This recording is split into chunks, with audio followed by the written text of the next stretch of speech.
Bueno, buena tarde para todos. Este, esta exposición lo que busca es conciliar un poco la parte de la matemática con la física, viendo que los estudiantes les da mucha dificultad, sobre todo los conceptos de física y manejar los problemas, pero sorpresivamente no les dan tanto problema solucionar problemas de matemáticas. O sea, ellos pueden solucionar una integral, una derivada, pero cuando es aplicado a un problema de física, algo pasa, sí, como que hay como una desconexión. Entonces, uno de los objetivos de esta exposición es comenzar a familiarizar al estudiante de física con la matemática y ver que realmente la física aplica las matemáticas a problemas de la vida diaria o de la vida real o sistemas predeterminados para ingeniería o para biología, etcétera, cualquier otra área que se interrelacione. Con este objetivo decidí hacer esta exposición para los estudiantes de las asignaturas Vibraciones y Ondas y Ecuaciones Diferenciales de la Universidad Antonio Nariño para intentar lograr esto. Esto hace parte de tres exposiciones. Esta es la primera, que trata sobre el uso de las ecuaciones diferenciales ordinarias en la solución del oscilador armónico simple y el oscilador armónico simple amortiguado. Las otras la segunda tiene que ver con los osciladores forzados y la tercera con los osciladores amortiguados. Lo que se busca es hacer el desarrollo lo más detallado posible de toda la parte matemática y de explicación física, intentando ver que hay una interrelación muy estrecha entre las dos y no hay necesidad de sacrificar la matemática para entender la física ni viceversa. Sí, y acá pues la única salvedad que le hago para los que ven esta exposición es mi letra. Mi letra es un poquito fea, pero pues no hay nada que hacer. Eso es un problema secundario de la apnea de sueño que tengo, y pues eso ni siquiera haciendo planas mejoro la letra. Entonces intentaré hacer la letra lo mejor posible para cumplir con el mínimo requerimiento de que entiendas lo que estoy escribiendo. Entonces, sin más dilaciones, voy a comenzar. Eh, Primordialmente tenemos un sistema masa resorte. Este sistema masa resorte entonces tiene un resorte con una constante K y un cuerpo con una masa M en el extremo. Sí, este resorte obedece una ley que me dice que F es igual a menos K por X, donde X es la elongación del resorte, o sea, X es longitud final menos longitud inicial, después de haber aplicado la fuerza. Si tengo la ecuación para la fuerza aplicada, este signo cambia. Sí, queda positivo. Esta es la ecuación en función del resorte, y por eso esta fuerza a veces se la denomina fuerza de restitución, porque intenta llevar el resorte a la posición de equilibrio. Muy bien, entonces, para trabajar con esta ecuación, que es simplemente una particularidad de una ecuación muy general, que tiene términos lineales, cuadráticos, cúbicos y así sucesivamente hasta la potencia n. Y para reducir esa ecuación, entonces lo que hacemos es hacer elongaciones muy pequeñas, y al hacer la elongación muy pequeña, entonces los efectos cuadráticos y cúbicos y más tienden a desaparecer, y me quedo solamente con los efectos lineales. Y esto es básicamente lo que se llama la ley de Hooke.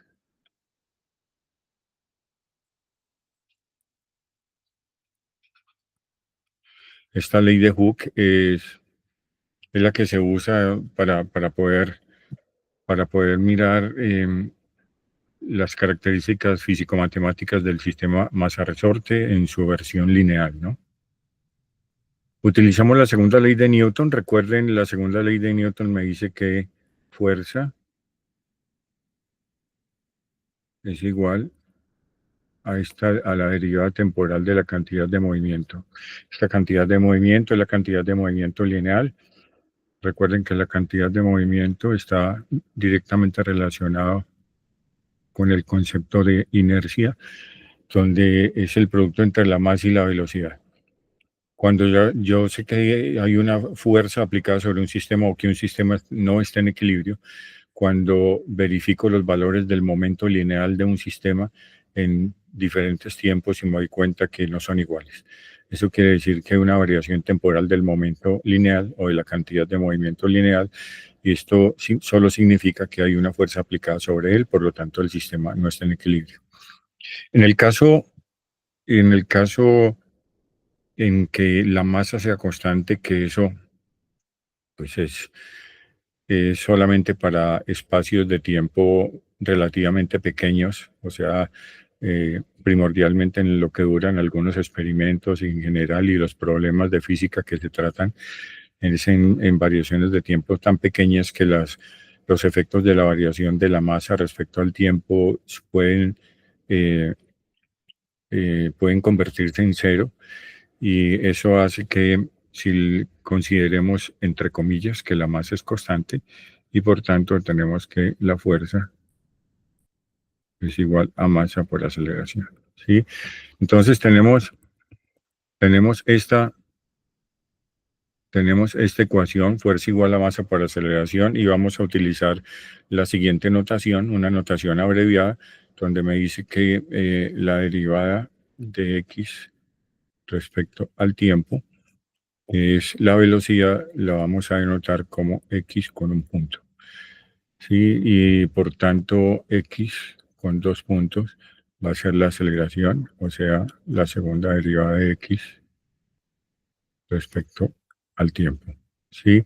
Tenemos entonces que esta es la notación abreviada que vamos a seguir durante esta exposición.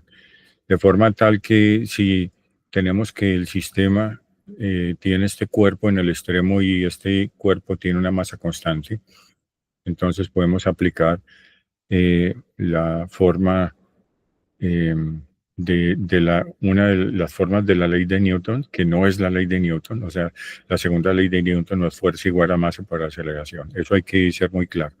La segunda ley de Newton es fuerza igual a la derivada temporal de la cantidad de movimiento lineal.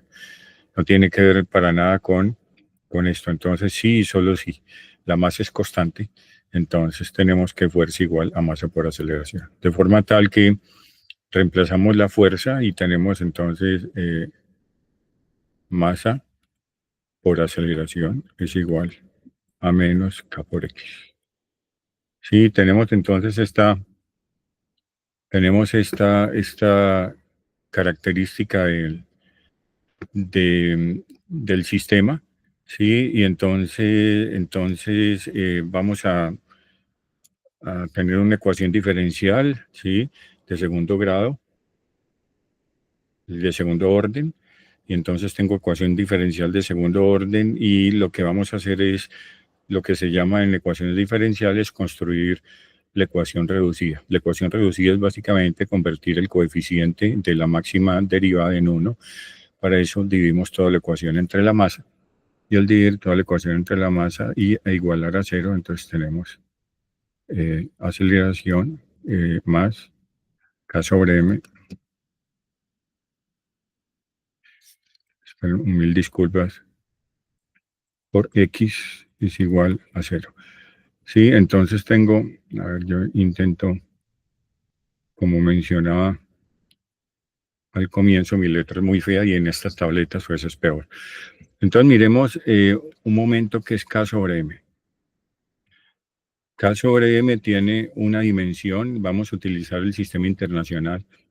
En el sistema internacional K, como se ve acá en la parte de arriba, K tiene fuerza sobre longitud, que es la ley de Hooke, y por tanto la fuerza está en newtons sobre metro, que es la longitud. Y tenemos la masa, que es kilogramo. Y sabemos que newton es kilogramo metro sobre segundo al cuadrado. Y acá tenemos metro y kilogramo. Kilogramo kilogramo con metro, y me queda 1 sobre segundo al cuadrado. ¿Sí?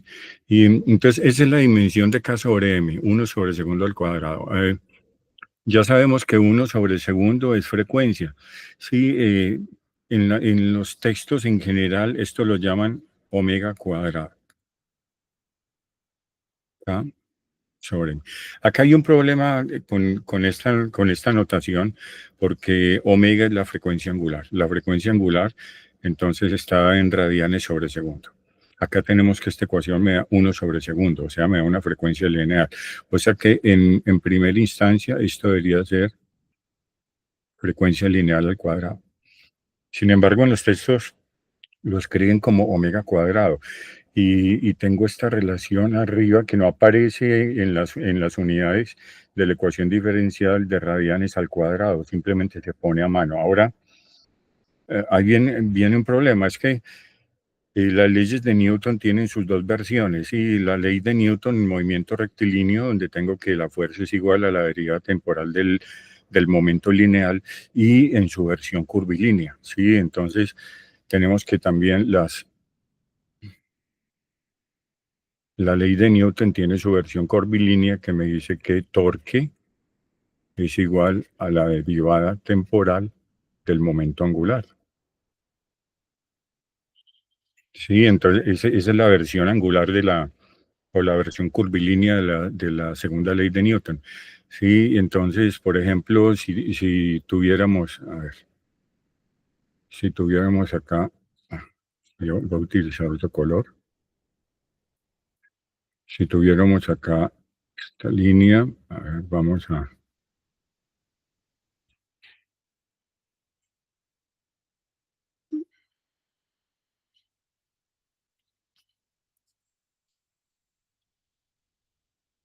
Listo, tenemos entonces un péndulo de longitud L con un cuerpo de masa M. Dame un segundo. De masa M. Y tengo acá formando un ángulo teta. Sí, acá tenemos las características para el movimiento curvilíneo, porque este cuerpo se está moviendo en este arco y está generando un movimiento curvilíneo. Sí, y entonces acá es aplicable esta segunda ley, y yo digo, bueno, está muy bien. Ahora decimos que es torque. Entonces ya sabemos que torque es igual a R cruz F. Sí, entonces, bueno, ya sabemos que R cruz F es magnitud del primero, magnitud del segundo, por el seno del ángulo entre los dos. Sí, en su versión de magnitud, sin la característica vectorial. Pero ya sabemos que torque es igual al momento de inercia por la aceleración angular. Sí, si nosotros miramos y tenemos que esto es el momento de inercia y este es la aceleración angular. Y de nuevo, como en el caso, con el primer caso, construimos la ecuación reducida, y tenemos la ecuación reducida para el ángulo. Entonces tenemos que la aceleración angular, si tenemos que esta es una fuerza de restitución, y realmente lo es, porque el torque lo que está haciendo es intentando llevar este cuerpo a la posición de equilibrio. O sea, tenemos que el péndulo está moviéndose de esta manera, ¿sí? En este punto la fuerza va hacia acá, y en este punto la fuerza va hacia acá. ¿Sí? Entonces van las fuerzas en este sentido para llevar el péndulo simple en la posición de equilibrio, y por tanto esta es una fuerza de restitución, se le pone el signo negativo, y entonces tenemos que la aceleración angular, y tenemos R, F sobre el momento de inercia por seno teta igual a cero. Sí, y entonces acá tenemos como una especie de versión angular de esta ecuación para el sistema masa-resorte. Ahora acá tenemos K sobre M, y, y acá tenemos RF sobre el momento de inercia. Entonces tenemos R F sobre el momento de inercia y miremos qué unidades tiene. Entonces tenemos la unidad de R es el metro, la unidad de fuerza es kilogramo metro sobre el segundo al cuadrado y la unidad del momento de inercia es masa, o sea, kilogramo por metro al cuadrado. Y hemos kilogramo metro al cuadrado y acá kilogramo metro al cuadrado, o sea, me queda también 1 sobre el segundo cuadrado. ¿Sí? Como en el primer caso, ¿sí? Me queda 1 sobre el segundo al cuadrado. Si yo tengo que estoy analizando las segundas leyes de Newton en un movimiento rectilíneo, que es un movimiento de vaivén, pero vertical, en un eje nomás, porque ya desechamos los términos no lineales y tendríamos que lo justo sería definir K sobre M como el cuadrado de la frecuencia lineal. Y acá, cuando hacemos el cálculo con un movimiento que tenga un ángulo que depende del ángulo, y vemos las dimensiones de RF sobre I, y sigue siendo una frecuencia lineal. ¿Sí ven? No hay forma de que resulte la unidad de radianes. Y a no ser, pero acá, entre comillas, sería más justo poner radianes debido a que esta es una ecuación angular. Sin embargo, miren que acá se encuentra uno con ciertas cosas que la comunidad científica sigue y, y que uno simplemente usa, ¿no? Entonces, esto sigue siendo omega al cuadrado, donde las unidades serían las unidades de omega, serían radian sobre segundo. Sí, y entonces tenemos omega. Y miren que nunca en ninguna parte aparece un radian por acá, en las unidades.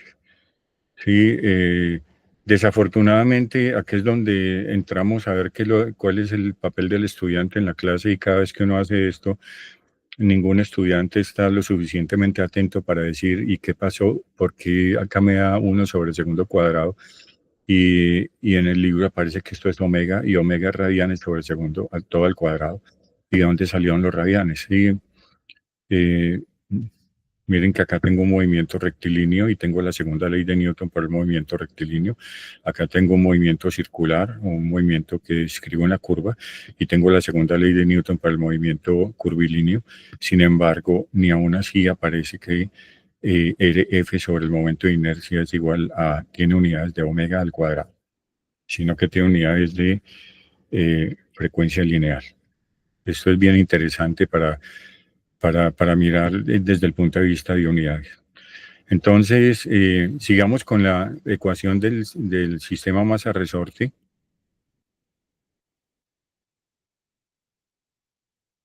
Y tenemos entonces que tenemos que nos va a quedar que la aceleración más omega cuadrado por x es igual a 0.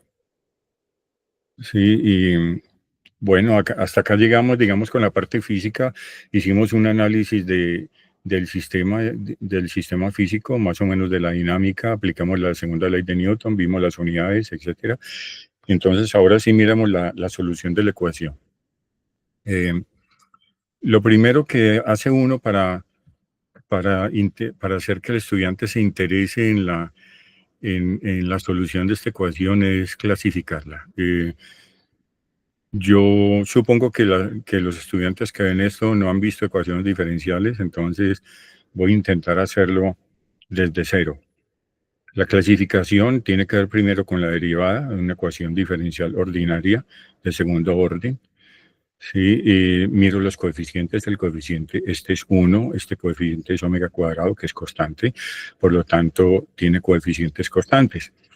Después miro si es lineal o no y yo sé que las derivadas ni la variable están en una potencia diferente de 1, tampoco se multiplican entre sí, por lo tanto es lineal. Y luego si es homogéneo o no. ¿Sí? El término f de t es igual a 0. Sí, el término f de t es igual a 0. O sea, no hay ninguna función explícita que dependa explícitamente de la variable independiente acá en esta ecuación. Por lo tanto, esta ecuación se clasifica como ecuación diferencial ordinaria de segundo orden de coeficientes constantes, lineal y homogénea. Con esta clasificación se puede dar una idea de buscar una solución. Entonces yo me pregunto, bueno, yo necesito construir una solución X que depende del tiempo y que sea solución de esta ecuación con esta clasificación. La única posibilidad que yo tengo para mirar las soluciones de esta ecuación es mirar la clasificación de coeficientes constantes. Entonces yo digo, bueno, las funciones deben tener una condición para que sean solución. Sí, que al derivarlas resulten de sus derivadas números constantes. ¿Sí? Siempre. Entonces, teniendo en cuenta esto, pues uno puede plantear, sí, el 1. Y el 1 es una solución, sí, no depende explícitamente de t, pero yo puedo escribir el 1 como t a la 0. Pero yo la reemplazo y me da una solución trivial porque me queda 0 igual a 0. Sí, pero es solución. Ahora tenemos la segunda, t. Derivo respecto al tiempo, me queda 1, la segunda derivada 0. Entonces digo, segundo orden, t al cuadrado. Las derivadas son 2t y t. Sí, entonces me sirve también. Pero ¿y si es de orden mayor? Entonces pongo t al cubo. Y si es de orden mayor, y así sucesivamente. Y tengo t a la n. Entonces, estas funciones cumplen con la condición para hacer soluciones de esta ecuación. Sí, pero la teoría de ecuaciones me dice que si tengo una ecuación y tengo muchas soluciones, la solución más general es una combinación lineal. Sí, entonces voy a simplemente escribir a sub 0, t a la 0 más a sub 1 por t más a sub 2 t al cuadrado más a sub n t a la n. Y digo, bueno, esta es una función que cumple con las condiciones para hacer solución de esta ecuación. Pero esta forma matemática, esta estructura matemática ya la conozco. Esta estructura matemática es e a la lambda t. Sí, y esa solución que yo estoy construyendo, pues la supongo distinta de 0, para evitar las soluciones triviales.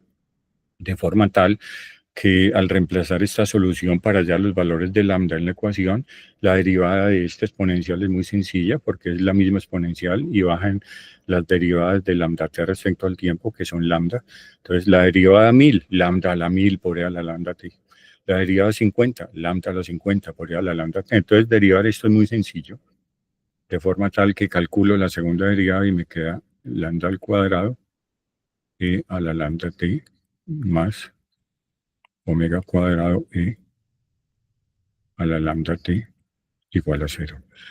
Sí, acá lo único que tenemos que hacer es sacar un factor común y tenemos entonces lambda cuadrado más omega al cuadrado e a la lambda t igual a 0. Listo. Nos encontramos de nuevo con la teoría que ustedes conocen, que es que si yo tengo factores en una ecuación que es igual a 0, todos los factores son igual a 0 o al menos uno de los factores es igual a 0. Como nosotros estamos suponiendo que esta e a la lambda t debe ser distinta de 0, entonces lo que es 0 es lo que queda, o sea, lambda cuadrado más omega cuadrado igual a 0. Esta ecuación en ecuaciones diferenciales se llama la ecuación característica. Sí, es la ecuación característica de esta ecuación. Sí, entonces ya con esa ecuación característica puedo hallar los valores de lambda y fácilmente tenemos que lambda es más o menos i omega. Perdón. Más o menos i omega. Este más o menos i omega lo voy a reemplazar en la solución, o sea, acá, y a la lambda t. Por lo tanto, tengo que x como función de t me va a quedar a sub 1 e a la i omega t más a sub 2 por e a la menos i omega t. Listo. Yo digo, bueno, esa es la solución. Esta solución entonces está en el espacio de los complejos, o sea, no debía haber puesto x sino z, pero voy a poner acá una c, que quiere decir que x está en el espacio de los complejos. ¿Sí? ¿Qué pasa en el espacio de los complejos? No tengo ni la más mínima idea, no sé qué pasará por allá. Uno podría pensar que eso oscila, pero no hay forma de asegurarlo, porque yo estoy acá en el espacio de los reales, yo puedo imaginarme cosas en el espacio de los reales. Yo sé que X igual a coseno de omega t, y yo digo, ah, sí, coseno, eso comienza en una amplitud máxima, si la constante de fase vale cero, o sigo, es seno de omega t, ah, sí, eso comienza en cero. Pero si me dicen coseno más y seno, ya no puedo, ni siquiera puedo graficar, porque está en el espacio de los complejos.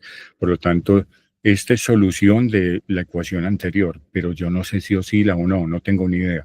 Solo sé que es solución, es una solución matemática. No puedo decir físicamente nada de esta solución ni decir cómo se comporta.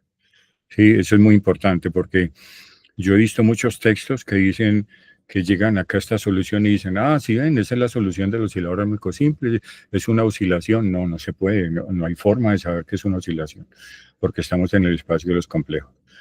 Eh, una cosa muy importante, cuando yo soluciono un oscilador armónico simple para intentar hallar las, las variables constantes, en este caso, esas son, si se puede decir, variables constantes, ¿no?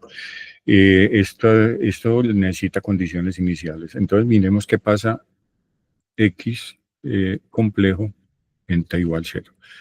Entonces, tenemos que esto me da A sub 1 más A sub 2. Y acá entonces hay un problema. ¿Sí? Yo no puedo decir que esto oscila, pero sí puedo decir si la solución es correcta o no. ¿Sí? Cuando yo tengo esto, yo ya sé que esto no es correcto. ¿Por qué no es correcto? Porque por lo menos debe tener esta forma. ¿Qué quiere decir esta forma? Exponenciales. Debe tener exponenciales. Y esto no tiene exponenciales, sino tiene solo a su 1 y a su 2. De entrada, yo ya sé que acá falta algo.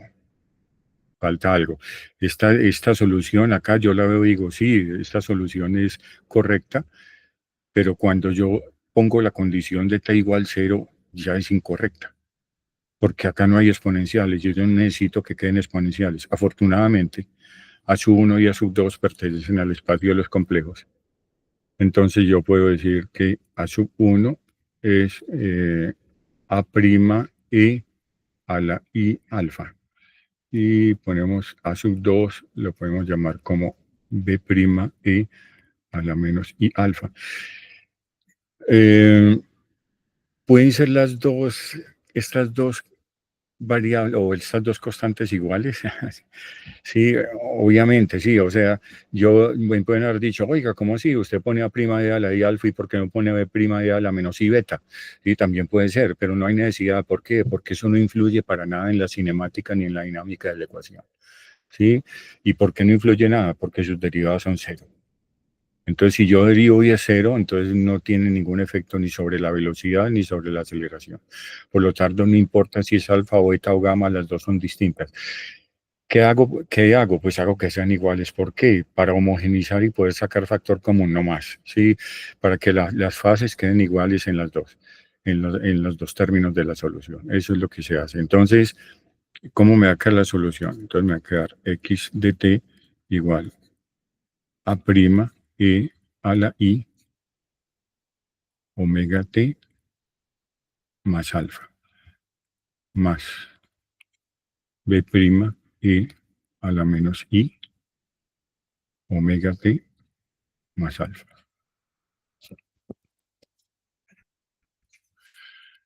Y entonces ahora sí, digo que, bueno, ¿cómo será x compleja en cero? Entonces sería a' e a la i alfa más b' e a la menos i alfa. Y ya digo, bueno, sí tiene la estructura original, o sea, tiene exponenciales, por lo tanto, yo considero que esto es correcto. Y esto lo llamo la fase del sistema, ¿sí? Todavía no puedo decir absolutamente nada de eso que significa, pero entonces tengo ya más o menos la idea de la construcción de la solución. Ahora, ¿qué hago? Bueno, utilizo la ecuación de Euler, y la ecuación de Euler me dice que E a la más o menos I beta es igual a coseno beta más o menos I C90. Sí, y entonces vamos a reemplazar esto acá arriba. Sí. Entonces tenemos que X complejo. Entonces me va a dar A' factor de coseno de omega t más alfa más I seno de omega t más alfa más B' coseno de omega t más alfa menos I seno de omega t más alfa. Y entonces ahora sí puedo sacar unos factores comunes, y los factores comunes son A' más B',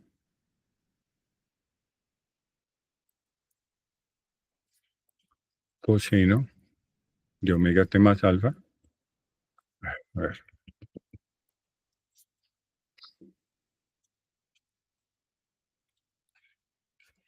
Y luego tengo acá, lo voy a poner acá más abajo, y A' menos B',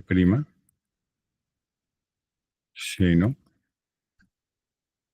de omega t más alfa. ¿Sí? Esta cantidad, que es una constante, la llamo A. Y esta cantidad, que es una constante, la llamo B. ¿Sí? Y de forma tal que tengo A coseno más IB seno. ¿Sí? Y esto me queda de una forma ya más conocida y yo digo, bueno, esto ya más alfa más I B seno de omega t más alfa. Listo. Aún así, yo digo, ya tiene coseno y seno, lo que mencionaba ahora, ¿sí? Tengo coseno y seno. Entonces yo digo, yo sé cómo se comporta coseno y cómo se comporta seno, pero esta combinación no tengo ni idea. ¿Por qué? Por esta cantidad. Sí, tengo una I. Está en el espacio de los complejos, no puedo decir absolutamente nada. Entonces debo pasarlo al espacio de los reales. Para pasarlo al espacio de los reales es muy sencillo, la teoría me dice que debo construir la parte real del número complejo y hallar la parte imaginaria y sumarla a las dos. No tiene ningún problema. Entonces tenemos que X como función del tiempo, pongo la parte real de XC, que es A coseno de omega t más alfa, a ver, más alfa, y le sumo la parte imaginaria que es B seno de omega t más alfa. Y ahora sí tengo la solución en el espacio de los reales. Ya puedo decir que esto está oscilando, ¿sí? Y entonces con esto yo tengo la solución que aún no es la más general. La más general es una solución con exponenciales cuyas potencias son positivas y negativas, y eso me da una gama completa. ¿Sí? O sea que al final, cuando yo vaya a construir la solución más general de X, la solución más general de X es una serie de Fourier. Sí, entonces, es más, yo con esta ecuación, así como está, puedo generalizarlo para diferentes omegas y puedo construir de acá mismo una serie de Fourier, llegando a ser la serie de Fourier la solución más completa que se tiene para el oscilador armónico simple. Ahora, miremos las características. Esto tiene una fase, que es esta que acá. Esta fase tiene la frecuencia fundamental, la constante de fase, y acá tengo la amplitud. En general, no se toma para las soluciones porque no se requiere la solución de las dos, entonces por lo general se toma una de ellas. Muchos textos utilizan coseno, muchos textos utilizan seno. Sí, personalmente yo prefiero utilizar a coseno, no a seno. No sé cuál es la razón, siempre me ha gustado más utilizar coseno primero. pero eso es elección de cada cual. Si alguien quiere hacer el doble trabajo y construir y hacer cada problema con la solución larga, pues bueno, allá la persona que quiera hacer más cálculo, pero es innecesario, ¿sí? Porque ya sabemos que es solución A coseno, es solución B seno o la suma de las dos, ¿sí? No hay necesidad de utilizar la solución que llamo, entre comillas, la solución larga. Entonces, esto es básicamente la solución del oscilador armónico simple. Acá entramos en como una especie de llamada de atención a la mayoría de los libros, sobre todo los libros que llaman de física universitaria, o sea, los libros de Sears, Zemansky, John Friedman, los libros de Sherway, Giancoli, etcétera, etcétera. ¿Sí? Esos libros, pues sí, son muy bonitos. ¿Para qué? Tienen unas figuras espectaculares, unas fotos tremendas, unas gráficas envidiables que no tienen casi ningún libro, pero el problema es que no profundizan. Sí, y en general, si ustedes se han dado cuenta, tienen el oscilador armónico simple acá arriba, esta ecuación. Entonces dicen, miren, esta ecuación es así, entonces despejemos. Entonces despejemos esto y me queda esta ecuación. Esta ecuación. Entonces yo digo, bueno, muy bien. Entonces, ¿cuál es la solución? Bueno, debo buscar una solución que al hacerla variar respecto al tiempo dos veces me da dar la misma función con una constante, multiplicada por una constante negativa. Entonces ustedes dicen, piensen, muchachos, piensen, sí, seno, coseno. Sí, entonces la derivada de seno, coseno, la derivada de coseno menos seno, por las derivas internas me salen al cuadrado. Ahí está. ¿Sí? Entonces, esa es una forma, digamos, de mirar, pero y yo no estoy diciendo que esté mal, es una forma complementaria para solucionar, pero se está perdiendo el uso de las ecuaciones diferenciales. Sí, el estudiante le tiene terror a las ecuaciones diferenciales. Sí, y el estudiante ve una ecuación diferencial y empieza a sudar. Y no tiene sentido, porque es que nosotros no estamos viendo que me podría atrever a decir que si yo soluciono problemas en la vida real, en la gran mayoría de los problemas va a resultar una ecuación diferencial y esa ecuación diferencial va a ser por lo general no lineal. Si estoy utilizando un sistema, intentando estudiar un sistema en la naturaleza.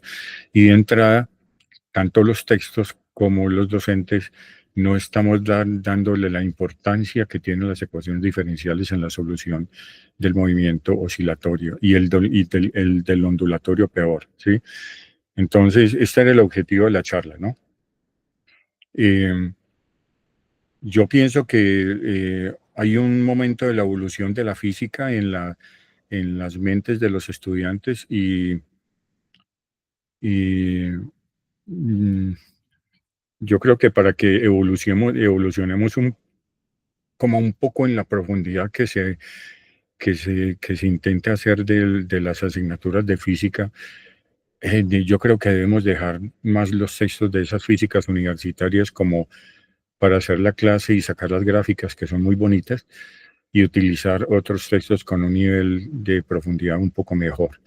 Sí, miren que usted intenta dar el curso de fluidos y termodinámica con el texto de Sears y son un capítulo de fluidos y 3 o 4 capítulos de termodinámica. Si ustedes cogen un texto de fluidos, lo que se ve en un capítulo de Sears se ve en 7 capítulos de otro libro. Es una simplificación excesiva. Y yo creo que eso está impidiendo que los estudiantes y que las universidades profundicen en ciencia básica. Y este era el objetivo también de esta charla, era primero ver que se puede profundizar y miren que acá el estudiante no necesita saber ecuaciones diferenciales, pero puede llegar a la solución, entendiendo más o menos con detalle lo que se está haciendo. Sí, ahora vamos con este sistema, a ver, lo señalamos por acá.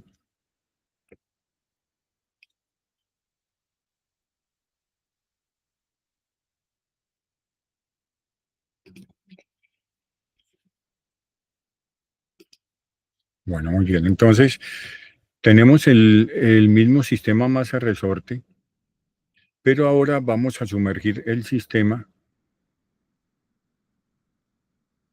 en un medio. Y ese medio tiene unas características específicas que son las de intentar impedir el movimiento de este cuerpo de masa M. Tengo el resorte constante K. Listo, muy bien. Entonces, la fuerza que está haciendo ese medio se le denomina fuerza de amortiguamiento. Esa fuerza de amortiguamiento en general es directamente proporcional a la potencia enésima de la velocidad. Y todos lo pueden sentir, si cuando van en un carro y sacan la mano y sienten que algo le está empujando hacia atrás, ¿sí? Es esa fuerza que hay que está intentando impedir el movimiento del brazo hacia adelante, ¿sí? Y esa fuerza va creciendo a medida que aumenta la velocidad. Sí, eso experimentalmente hay unos límites, no lo recuerdo muy bien, pero aproximadamente está, si hay unas velocidades mayor que como alrededor de 1600 centímetros sobre segundo, hasta como 2800 o 2950 centímetros sobre segundo, n vale 1. Si es de un número mayor que ese, como hasta 3700 centímetros sobre segundo, n vale 2. Sí, las velocidades que se manejan acá son velocidades muy pequeñas, por lo tanto n igual 1. Y lo hace uno también por salvarse la vida, ¿no? Porque es que cuando si uno utiliza cualquier número distinto de 1, entonces queda una ecuación no lineal. Y la solución de una ecuación no lineal entonces es complicada, ¿sí? Entonces uno dice, sí, las velocidades, etcétera. Bueno, muy bien. Entonces eso es para salvarse un poco. ¿De qué depende más? Depende como en el resorte, ¿sí? Depende de la temperatura del medio, la composición del medio, la densidad del medio. Aquí ya hay cantidades de cosas que yo no puedo poner en esta ecuación. Entonces yo digo, eso es muy fácil. Entonces para solucionar esto me invento una constante de proporcionalidad que llamo B y le denomino coeficiente de amortiguamiento y le pongo un signo negativo debido a que va en contra del movimiento. Y este coeficiente de amortiguamiento, como ustedes pueden observar, tiene unidades de Newton segundo sobre metro. Newton segundo sobre metro. Entonces, tenemos que la dinámica que obedece esta ecuación es fuerza neta es igual a la fuerza de restitución más la fuerza de amortiguamiento. Sí, y de nuevo aplicamos la ley de Newton, la segunda ley de Newton, con la particularidad de masa constante y me resulta pues que es masa por aceleración. Tengo la fuerza de restitución, que es la ley de Hooke, menos K por X, y tengo la fuerza de amortiguamiento, que es menos B por la velocidad.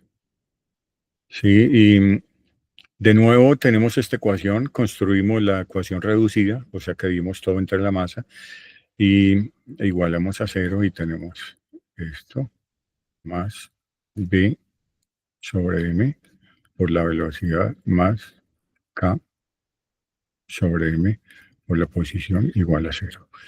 Si esta cantidad K sobre M ya sabemos que lo vamos a denominar como omega. Ahora le ponemos un sub 0 al cuadrado. La razón la vamos a ver más adelante. Lo definimos como K sobre M. Y esta cantidad B sobre M la denominamos gamma. ¿Qué unidades tiene? Miren que tiene unidades Newton. Vamos a poner de una vez Newton, que es kilogramo, metro, sobre segundo al cuadrado. Luego tengo por acá segundo y tengo por acá metro. Perdón, metro, metro. Y acá tengo kilogramo. Entonces tengo kilogramo, metro, segundo y segundo cuadrado.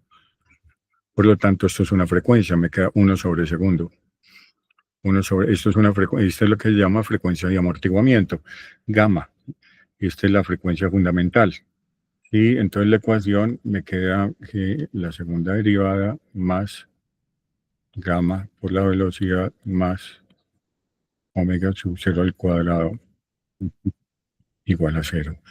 Si tengo esta ecuación, de nuevo vamos a intentar solucionarla y volvemos a la clasificación, que es lo fundamental.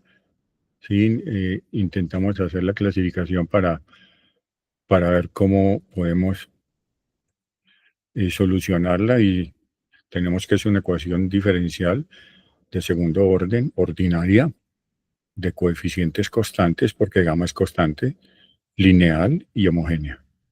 De nuevo, entonces la solución más apropiada es la misma que la anterior, e a la lambda t, y debe ser distinta de 0. Y lo que vamos a hacer es reemplazar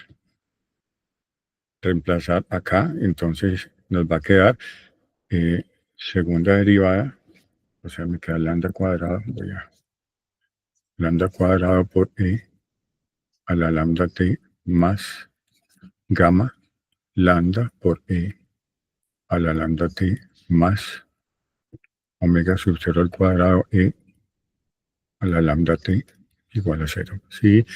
De forma tal que tenemos lambda cuadrado más gamma por lambda más omega sub 0 cuadrado igual a 0. ¿Sí? ¿Por qué razón? Recuerden que es cofactor común e a la lambda t, como hicimos acá. Como hicimos acá. E a la lambda t.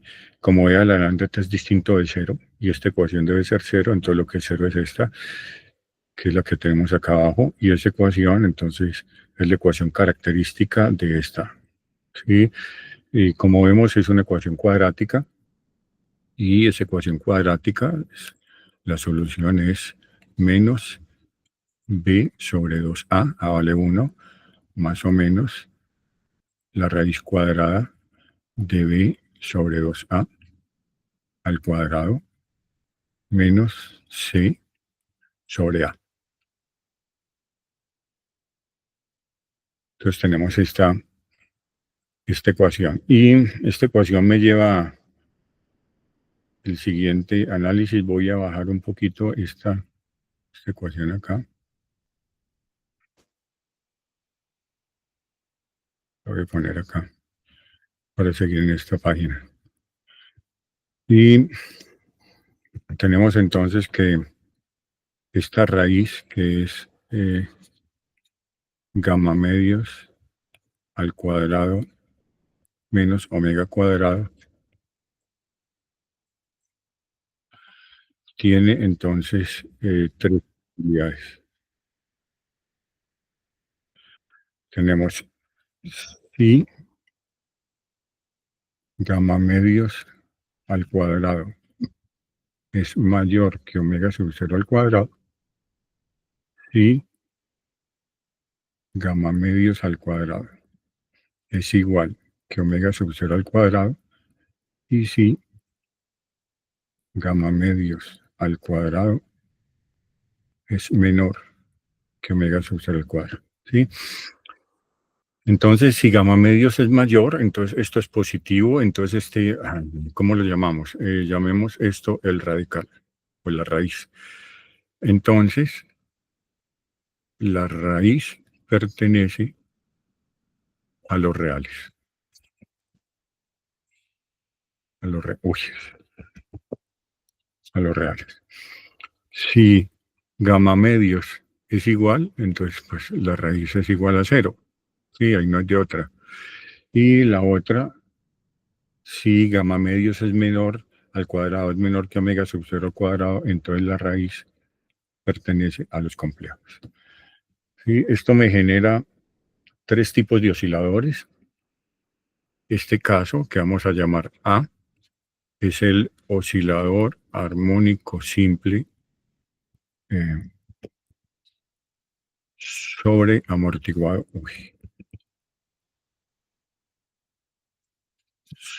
Sobre amortiguado. Sí, en el caso B, tenemos el oscilador armónico simple críticamente amortiguado.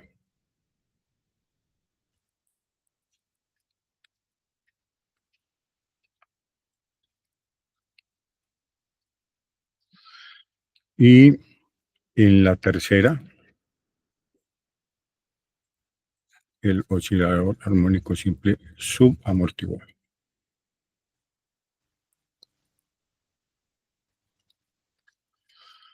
Bueno, esto pues no hay, es la forma general. ¿A qué se dedica uno? A la tercera, que es el subamortiguado. Pero entonces vamos a revisar las dos las dos primeras relaciones. Entonces la primera, como es de los reales, entonces si miramos la solución, ¿sí? Y vamos entonces a hacer la solución con este lambda, tenemos acá,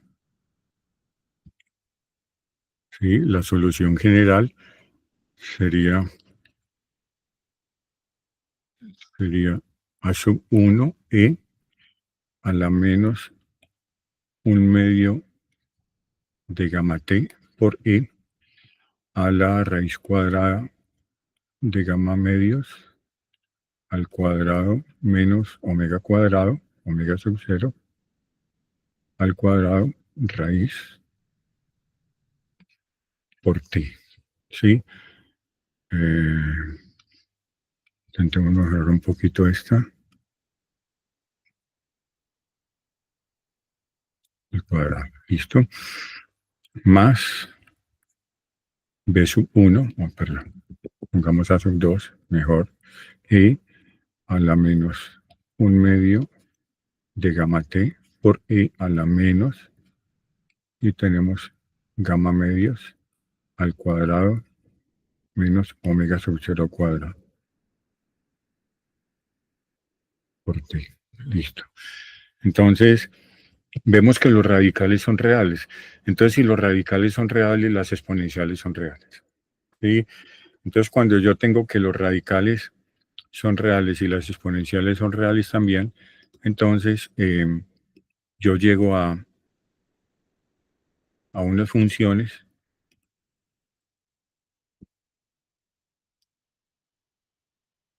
y esas funciones son las funciones hiperbólicas. Y como se observan acá, estas funciones hiperbólicas no oscilan. Sí, ahora alguien se puede preguntar, bueno, pero ¿por qué no están oscilando? No ve que tienen omega sub 0, y si tienen omega sub 0, entonces tienen la frecuencia fundamental. Y si tienen la frecuencia fundamental deberían oscilar, pero realmente no oscilan porque la exponencial no es compleja. Sí, y miren que estamos en el espacio de los reales. Sí, pero aún en el espacio de los reales, para que oscile, las exponenciales deben ser complejas, lo cual es algo raro. Pero la cosa es que cuando yo tengo en el espacio de los reales exponenciales complejas, debo tener una combinación tal de exponenciales complejas que cuando yo opere todas esas exponenciales con la ecuación de Euler, el resultado va a ser real. Sí, entonces, cuando tengo estas exponenciales, yo estoy mirando que la función seno, miren el comportamiento que tiene, ¿sí? Es el seno hiperbólico. Luego tengo el coseno hiperbólico, que nunca llega a cero, y tengo acá la tangente hiperbólico. Es obvio que ninguna de estas oscila. Sí, entonces, por lo tanto, por eso se denomina sobreamortiguado. Tal vez tiene una ligera tendencia a oscilar, una ligera tendencia, pero realmente no oscilan. Sí, entonces las relaciones son más o menos iguales, y yo tengo, por ejemplo, e a la alfa y le resto e a la menos alfa y lo divido entre 2. Esto es el seno hiperbólico de alfa. ¿Sí? Si yo tengo e a la alfa y le sumo e a la menos alfa y lo divido entre 2, entonces tengo el coseno hiperbólico de alfa. ¿Sí? Que son relaciones parecidas. Y recuerden que la definición de seno es e a la menos i alfa menos e a la menos i, perdón, e a la i alfa menos e a la menos i alfa sobre 2i. Eso es seno. Sí, entonces miren que tiene, matemáticamente tiene una forma parecida, bueno, idéntica matemáticamente, pero el resultado es muy distinto. Sí, entonces, cuando yo tengo un resultado de esto, yo sé que no oscila. En general, los resultados que tengo cuando yo haga problemas con ecuaciones diferenciales no dan la combinación de exponenciales tal que yo pueda construir seno y coseno hiperbólico. Por lo general, queda simplemente en una exponencial real. Entonces vamos con el caso B.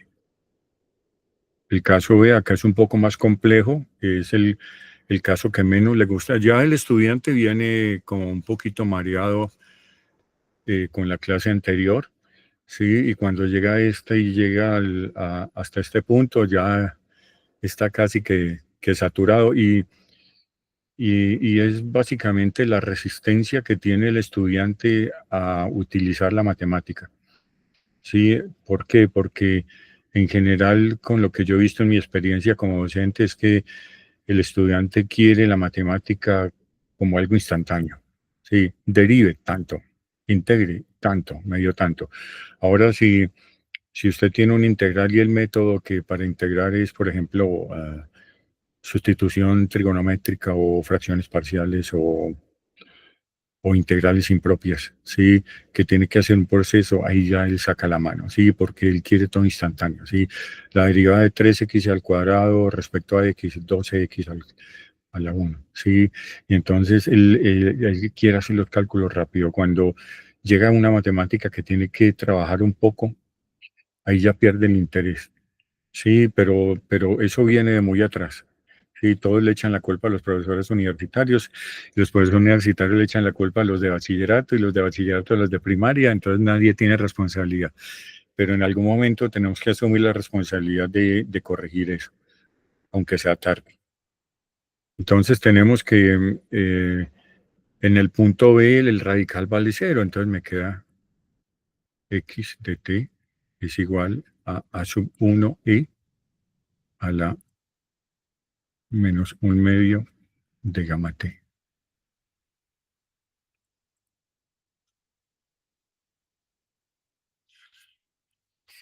Y acá viene el problema. Es una ecuación diferencial ordinaria del segundo orden. Por lo tanto, de tener dos soluciones. Y acá tengo solo una. ¿Y qué pasó con la segunda?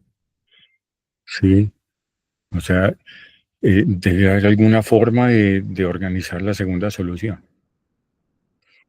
Pero eso, para eso también ayudan las ecuaciones diferenciales. ¿Sí? Entonces tenemos que, eh, yo puedo tener una ecuación diferencial de esta forma. A sub 2, que depende del tiempo, por la segunda derivada, más a sub 1, que depende del tiempo, por la primera derivada, más a sub 0, que depende del tiempo, por la derivada 0, igual a 0. ¿Sí? Y entonces tengo esta ecuación y yo clasifico esta ecuación y tengo ecuación diferencial ordinaria de segundo orden, pero los coeficientes ya no son constantes porque dependen del tiempo.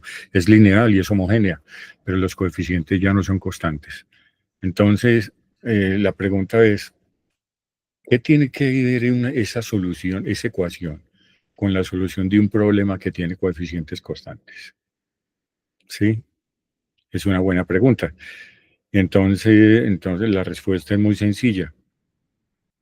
Tengo la ecuación diferencial ordinaria de segundo orden, ¿sí? Con coeficientes constantes y no soy capaz de llegar a al segundo resultado con esa ecuación.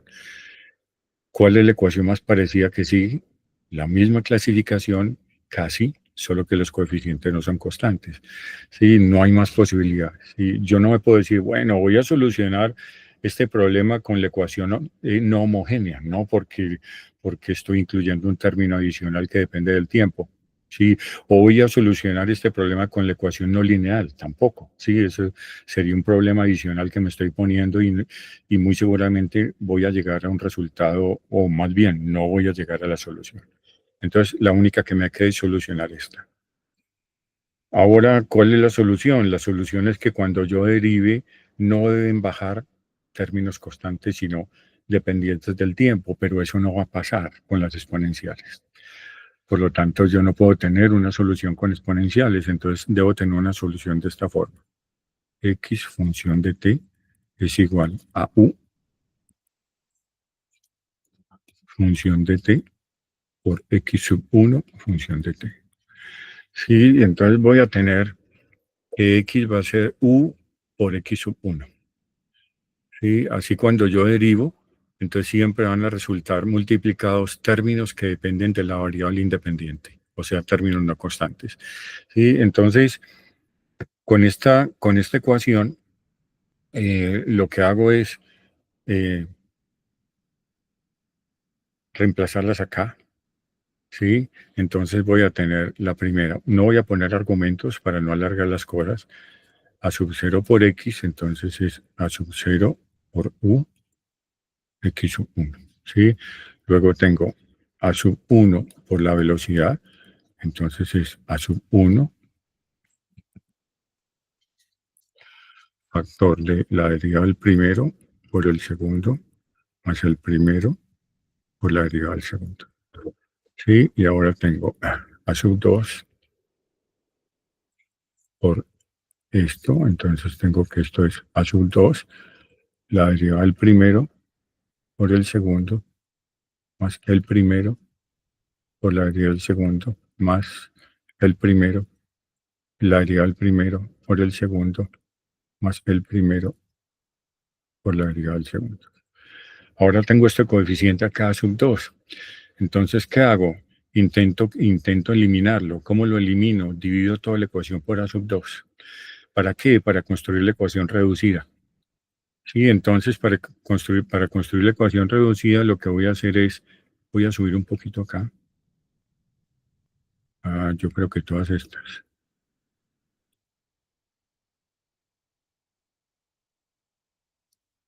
Sí, y voy a bajar esto acá. Listo. Entonces, al dividir toda la ecuación por a sub 2, entonces voy a tener esta ecuación, aceleración más a sub 1 sobre a sub 2, y esto lo llamo P, que depende de t, por la velocidad, más a sub 0 sobre a sub 2, y lo llamo Q, que depende de t, por x igual a 0. Sí, ahí ya simplifico un poquito y uno pensaría, es que otro, no más este coeficiente, pero eso ayuda a simplificar las cosas, por lo tanto, esto me va a quedar,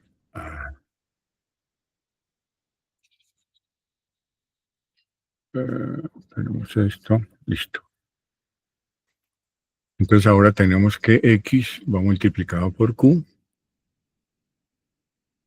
la velocidad va multiplicada por p, y esta otra está así, quietica.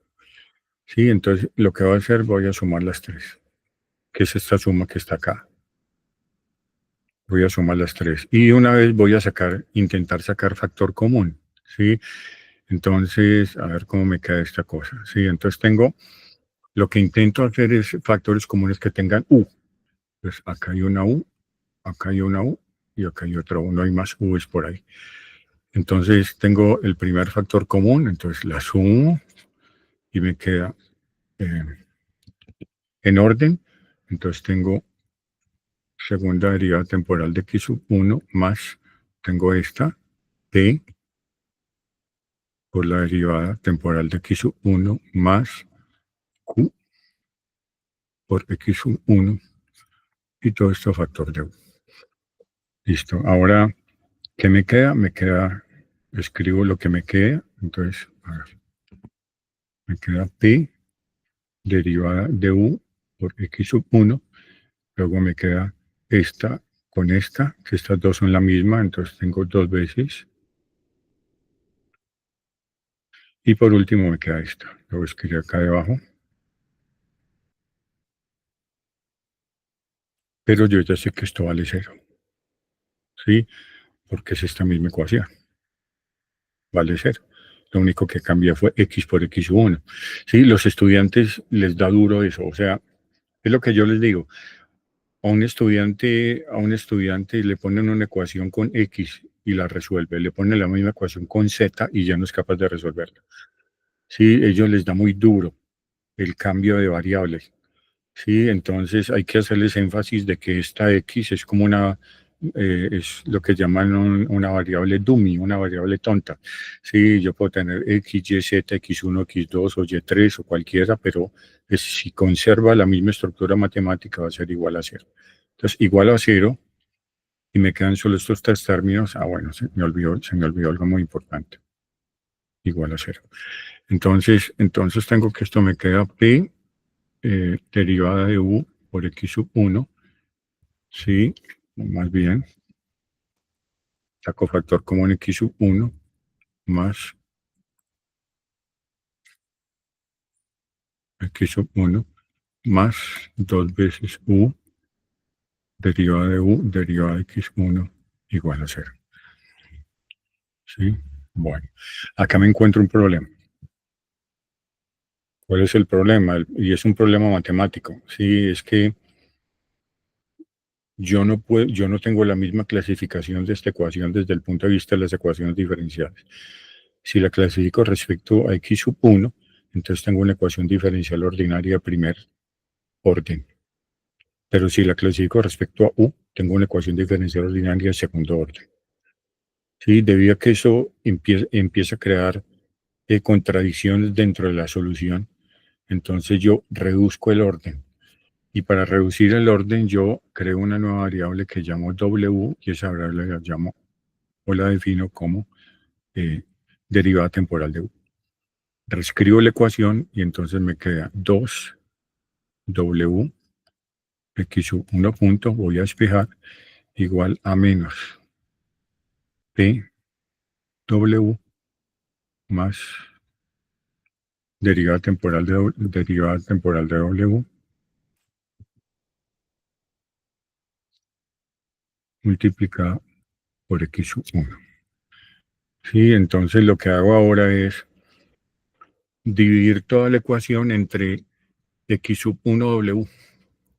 Al dividir toda la ecuación entre x sub 1W, entonces me va a quedar 2 derivada de x sub 1 sobre x sub 1 igual a menos t menos w punto sobre w. Sí, entonces tengo esta ecuación y entonces lo que se hace ahora es para solucionar íntegro respecto a la variable independiente. Entonces me queda dos veces la integral de x1 punto sobre x1 respecto al tiempo igual a menos la integral de p, que depende del tiempo, respecto al tiempo, menos la integral de w punto sobre w respecto al tiempo. Sí, entonces esta integral pues es muy sencilla porque miren que es 1 sobre x sub 1 y tengo la derivada de x1 respecto al tiempo, derivo respecto al tiempo y estoy integrando respecto al tiempo. Recuerden que la integral es la antiderivada, por lo tanto, según el teorema fundamental del cálculo, esta ecuación o esta integral me queda el diferencial de x1 sobre x1. Sí, ya sabemos que esto es logaritmo natural. Sí, entonces acá tenemos menos la integral de esta la tengo que dejar igual. ¿Por qué? Porque es una función del tiempo y no sé cuánto vale. Y esta otra pues me queda el diferencial de w sobre w. Sí, al hacer las integrales tengo acá un logaritmo natural, acá tengo el logaritmo natural negativo, asocio los dos logaritmos, entonces me queda 2 logaritmo natural de x sub 1 más logaritmo natural de w igual a menos la integral. Esta integral que la tengo que dejar quieta porque no sé cuánto vale la función p. Utilizo las propiedades de los logaritmos. Entonces tengo que esto me da logaritmo natural de w por x sub 1 al cuadrado. Y esto es igual a menos la integral de esta función respecto al tiempo. ¿Sí? Destruyo ahí, bueno, acá ya integré. Se me olvidó una cosa muy importante.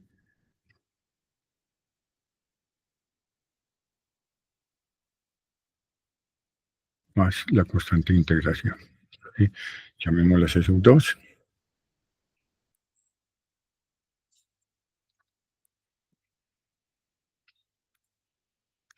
Más la constante de integración. C sub 2. Llamemos C sub 2 prima. Listo. Y destruimos el logaritmo natural con la exponencial.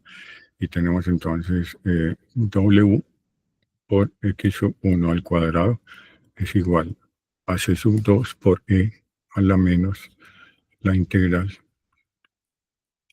de la función P respecto al tiempo. Sí, tengo esta integral y luego divido miembro a miembro entre x1 al cuadrado y me queda W es igual a C sub 2 sobre x sub 1 al cuadrado por la exponencial de menos la integral de esa función respecto al tiempo. Sí, pero yo ya sé que W es la derivada de U respecto al tiempo. Y tenemos una nueva ecuación diferencial. Sí, donde entonces tenemos que U es igual a C sub 2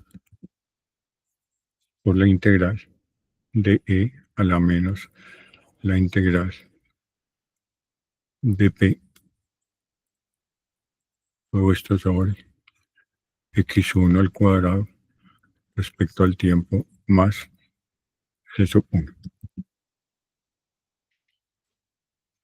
Listo. Finalmente, al obtener U, tenemos X. Entonces, X es igual a U por X1. Entonces, tenemos C sub 1 por X1 más C sub 2 por X1 por la integral de E a la menos la integral de P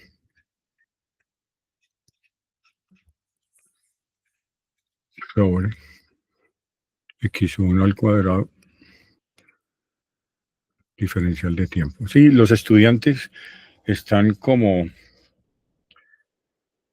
muy convencidos de que puedo simplificar esta x1 con este cuadrado, lo cual no es posible porque viene de dos procesos distintos de integración. Entonces, eso no se puede hacer. Sin embargo, tenemos la solución. Con eso podemos hallar la segunda solución. Y tenemos en cuenta que la ecuación que estamos analizando es la segunda derivada, gamma, por la primera derivada, más omega sub 0 al cuadrado por x igual a 0, donde esta es P. Tenemos esto P y esto es Q. Entonces P es gamma. Ahora es donde viene la otra cosa. Estamos intentando solucionar un problema de una ecuación diferencial de coeficientes constantes con una ecuación diferencial de coeficientes no constantes. De forma tal que tenemos que romper un poquito las reglas y a pesar de que gamma es constante, lo vamos a reemplazar como P, que debería ser función de T. Sí, pero entonces vamos a utilizar vamos a violar esto porque estamos utilizando una ecuación trocada para poder solucionar un problema y por tanto tenemos que X como función del tiempo me da C sub 1 por la primera solución que es E a la menos un medio de gamma por T más, estoy escribiendo muy grande, no me va a caber. A ver, pongámoslo un poquito más abajo. Entonces tenemos más C sub 2 por E a la menos 1/2 de gamma por T por la integral de E a la menos la integral de gamma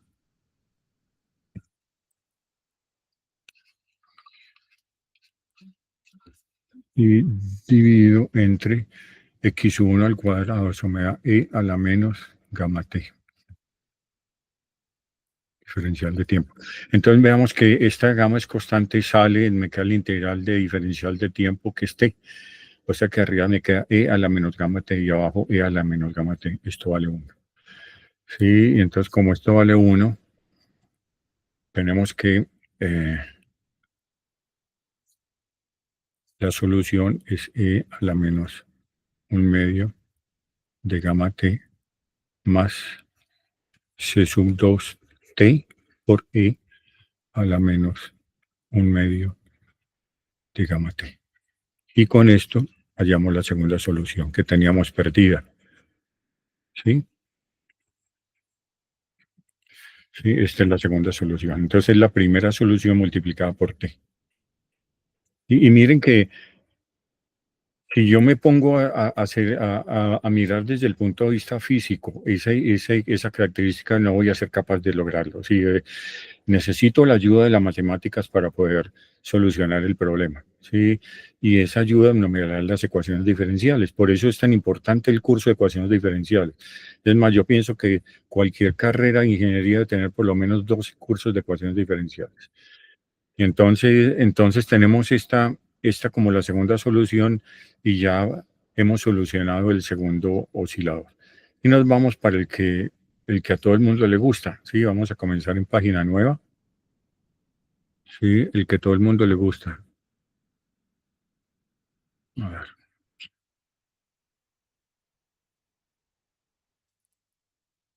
Entonces, pero bueno, vamos a ahorrar un poquito de espacio. Y hagamos esto. Entonces tenemos C. Entonces tengo acá eh, el radical, que es gamma medios al cuadrado menos omega sub 0 cuadrado. Donde omega sub 0 es mayor que gamma medios al cuadrado. Entonces lo que hago es trocarlos y eso sale como factor común un raíz de menos 1. Podemos poner más o menos de una vez acá. Entonces esto me quedaría más o menos y me queda omega sub 0 al cuadrado menos gamma medios al cuadrado. Sí, de forma tal que cuando yo miro la solución, voy a poner solo una, ¿sí? No voy a poner las dos. Entonces tengo que x de t, entonces me da a por e a la menos 1/2 de gamma t. No, realmente hay que poner las dos. E a la i raíz de omega sub 0 al cuadrado menos gamma medios al cuadrado raíz de t. Sí, más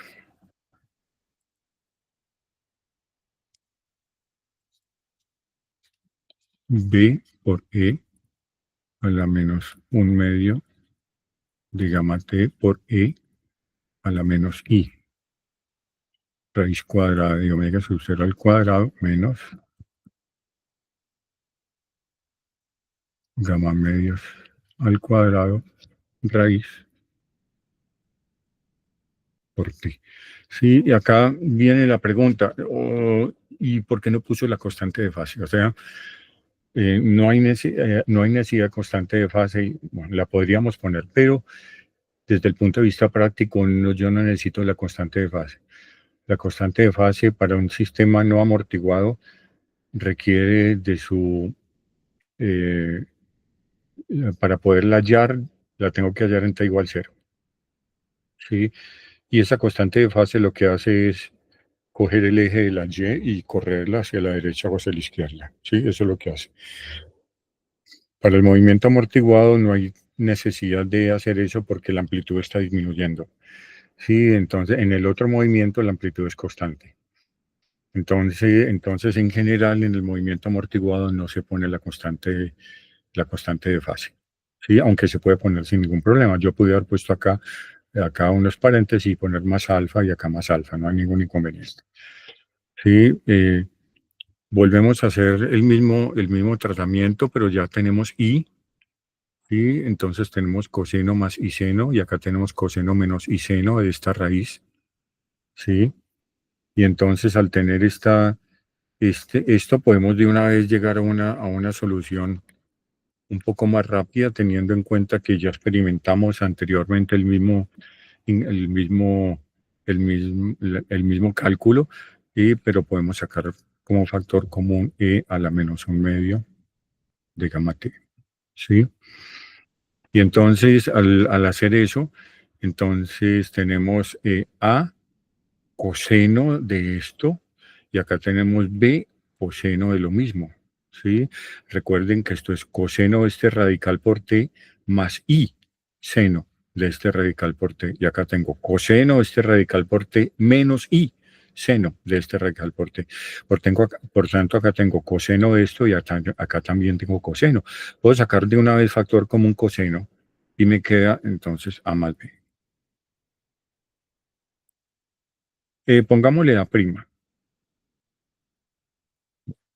Entonces acá tengo por el coseno de qué? Coseno de omega sub 0. A ver. Omega sub 0 al cuadrado menos gamma medios al cuadrado raíz por t. ¿Sí? A ver,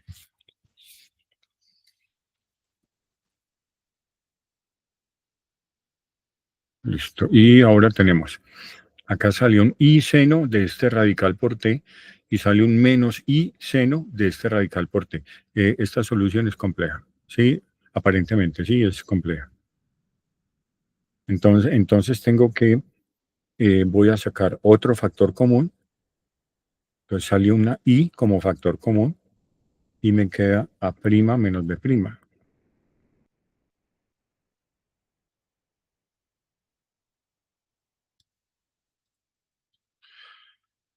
Seno de la raíz de omega sub 0 cuadrado menos gamma medios al cuadrado raíz por t. Uf, fue muy feo. Intentemos mejorar un poquitico. Menos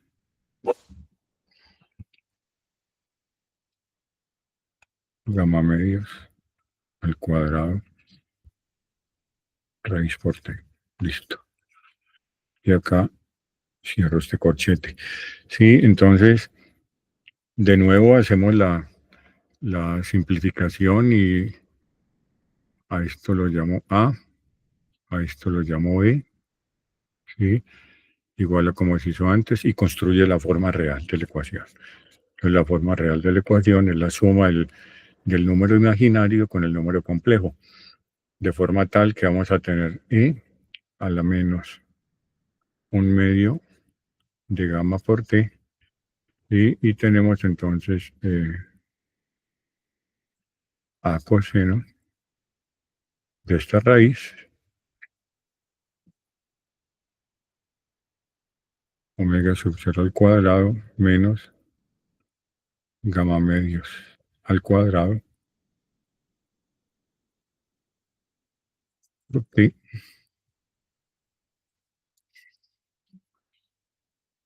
y tenemos el otro término,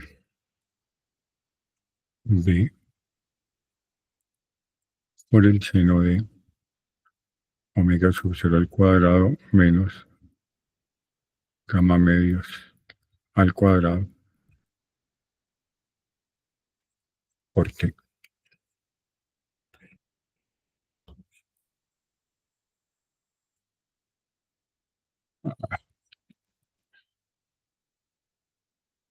Listo. De nuevo, utilizamos solo una, no hay necesidad de utilizar las dos soluciones.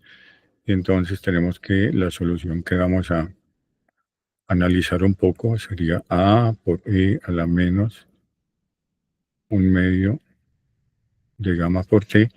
Y vamos a utilizar coseno. Esto no me permite copiar todo eso. Esa es una mejora que le harían hacer este programa. Porque si yo intento copiar eso, me pone a copiar toda la ecuación completa. Tengo omega sub 0 cuadrado menos gamma medios al cuadrado raíz por t. Y tenemos entonces esta es la solución. Listo. Analicemos un poco esa solución. Esa solución, entonces tengo que este término A por E a la menos un medio de gamma t, este E a la menos un medio de gamma t se llama el factor amortiguante. Sí, es una exponencial negativa que hace el decaimiento.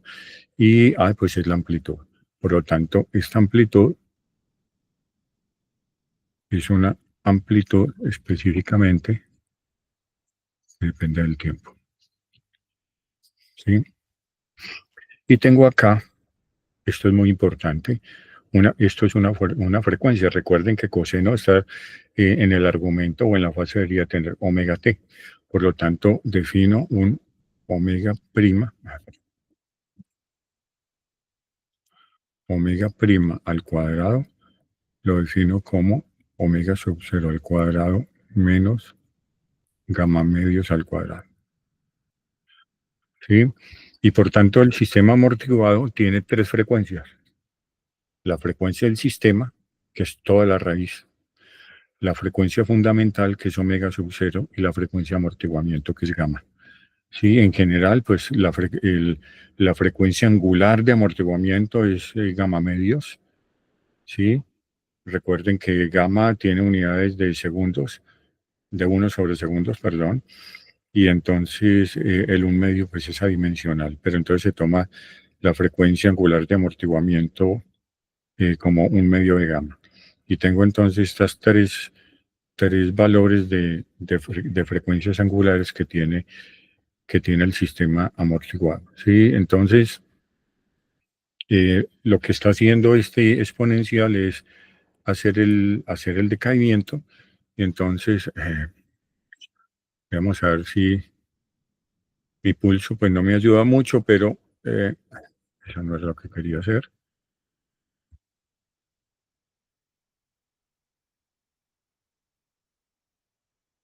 Tengo eso quedó torcido, pero bueno, no importa por ahora. Y acá tengo ese no es lo que quería hacer tampoco. Tengo esto.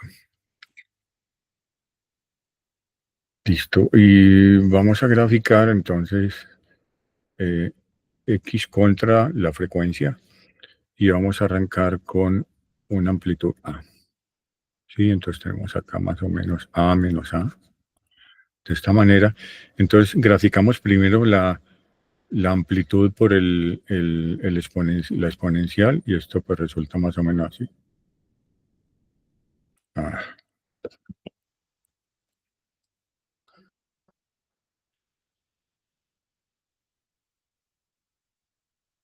Digamos así. Y acá, más o menos así. ¿Sí? Y entonces ahora graficamos el coseno, que comienza desde arriba y la gráfica empezaría a ser así.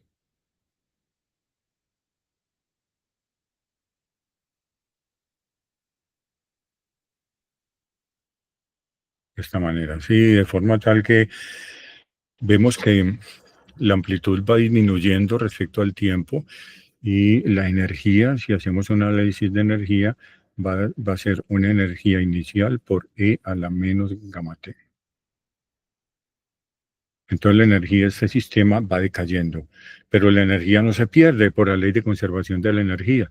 Entonces lo que está pasando es que la energía se va transfiriendo al medio amortiguante. Entonces el medio amortiguante va ganando la energía que va perdiendo el oscilador.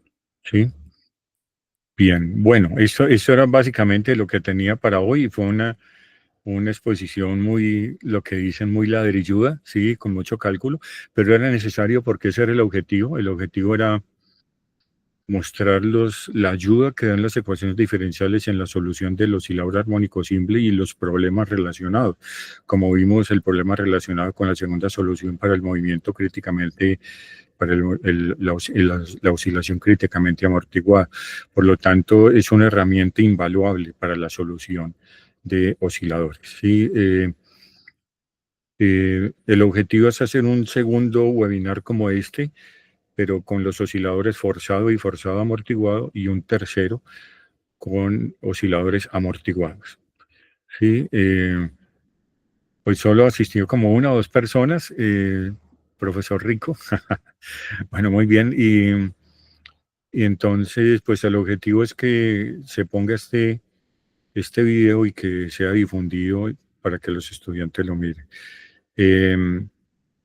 Se supone que al publicarlo o pegarlo en algún sitio, eh, el estudiante tendrá dudas, y el objetivo de esta conferencia y de este webinar es que el estudiante tenga suficientes dudas para poder hacer un encuentro para solución de dudas de estas exposiciones, ¿sí?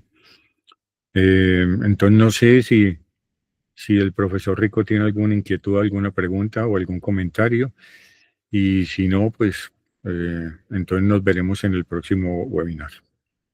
Gracias por la atención prestada.